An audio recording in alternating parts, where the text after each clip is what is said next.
Méditation du 17 novembre, le Dieu qui attire. Et moi, quand j'aurai été élevé de la terre, j'attirerai tous les hommes à moi. Jean 12, verset 32, version Nouvelle Bible Seconde. Même si Jésus a déclaré le verset d'aujourd'hui pour que nous comprenions qu'il mourra crucifié, nous pouvons trouver en lui un portrait que nous ne devrions jamais perdre de vue et nous attire à lui. Cela ne signifie pas que tous viendront à lui et que tous les habitants du monde entier seront sauvés, mais que tous ceux qui viennent à lui le feront grâce au pouvoir d'attraction de la croix. La croix a démontré en des milliers de vies que son attrait était plus grand que toute autre source de fascination au monde. Au cours des siècles, le magnétisme de la croix n'a pas du tout diminué. Il s'agit toujours du pouvoir et de la sagesse de Dieu pour gagner des âmes pour le Christ. Il nous faut reconnaître que l'attrait le plus puissant de l'Église ne vient pas de nous, de la musique, des activités diverses, de l'organisation, des doctrines, du programme du culte des dirigeants, mais de Jésus-Christ. Dieu déclare sans embâche que c'est lui et seulement lui crucifié, comme le prêchait l'apôtre Paul, qui nous attire. Par conséquent, nous devons bien sûr consacrer du temps à le connaître et à nous approcher de lui. Nous serons alors inévitablement attirés. Dieu nous invite à consacrer du temps pour le connaître au moyen de la contemplation de son caractère. C'est une rencontre personnelle avec le Christ qui fait qu'une personne décide de donner sa vie en sacrifice vivant, saint et agréable à Dieu. Le fait que la personne du Christ soit élevée aujourd'hui devant nos yeux pour que nous soyons transformés sous l'effet de cette contemplation est aussi nécessaire que la crucifixion.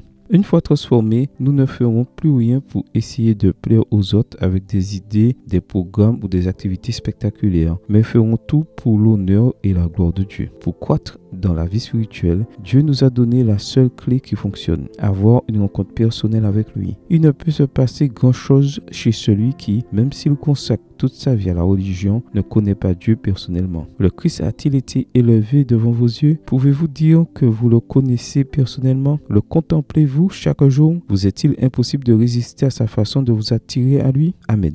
Bonne journée à vous et que le Seigneur vous bénisse.